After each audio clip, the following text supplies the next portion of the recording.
margar aldir var bjór fluttur langar leiðir oft alla Evrópu. Miðjan 18. öld þá opnuðust markaðir í Rússlandi og menn höfðu áhuga á að senda bjór þangað og selja. Bruggarar í Burton og Trent tóku upp á því að framleiða mjög alkóhólríka og mjög svarta bjóra. Alkóhólið varðveitti bjórinn fyrir þann tíma sem það tók að ferðast frá brugghúsinu og til Rússlands. Katrín mikla hafði mjög góðan smekk og hún flutti gríðarlega mikið magn af Imperial Stout inn til Rússlands og drakk það sjálf og bauð hirðinni upp á.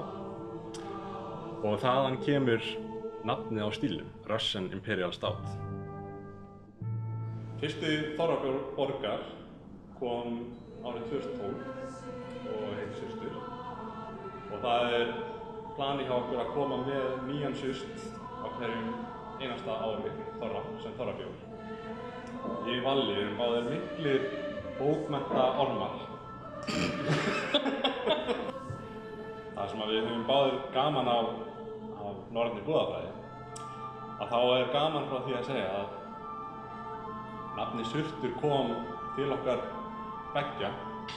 Þú voru alveg áður en við vorum að starfa saman.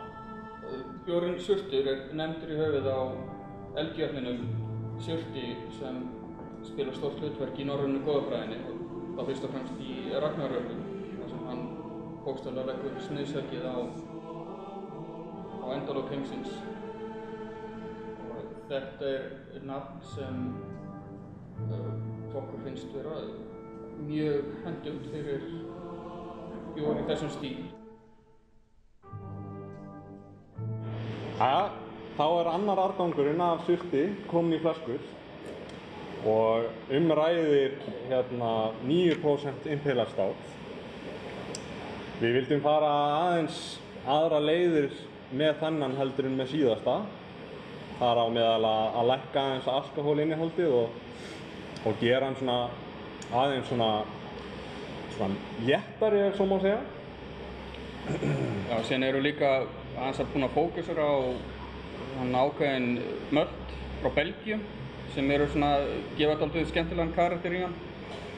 Og það dálítið rauð fyrir árinni gegnum bráðufluguna. Með þennan þá erum við ekkert eitthvað að einbeita okkur að einhverju einu, heldur meira af heildinni. Og ég get nú ekki sagt annað en ég sé ánægður með útkomuna. Þetta gekk vel. Þó þetta sé sami stílinn, þá þetta alveg gjörólíkur bjór. Þetta allt aðrar áherslur sem við erum að sækjast eftir núna. Það sem kannski sést best á vali á hráefni sem við notum og þá sérstaklega í gernum.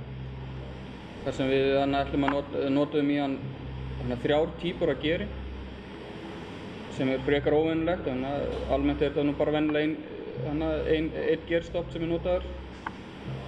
En svona fáum við miklu meiri bragðflóru, fjölbreyttari og meiri dýpt. Skál! Skál! Til hamingju! Sömuleiðis.